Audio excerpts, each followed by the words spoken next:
Kim menga Instagramdan ovqatli videosini tashlayotgan bo'lsa, Xudoga soldim karim. Men aytdim, nervimni sirib o'tgan bolalar qarg'ashda boshlamaydi yo'q. Men qarg'ashda boshladim. Gunohsizlarga to'g'risi aytib. Va ro'za payti ham ovqatli videosini tashlaydim. Jinni misollar. Quloq eshitmaydigan odamni operaga olib kirishmaysanmi, mehmon qilib, to'g'rimi? Yo kimdir pul beryaptimi uchun ashokatli videosini tarqatib bering dedi.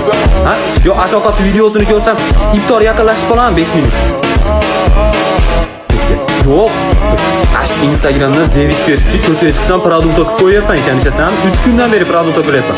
Suv ichaman, iftorga qornim to'yib qoladi.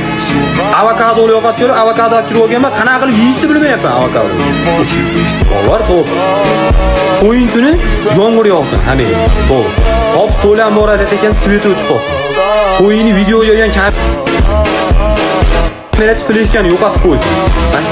Pulpinaga allergiya bo'lib qolishi, g'o'r yeganda tishing qamashadigan bo'lsa, 10 kun tishingga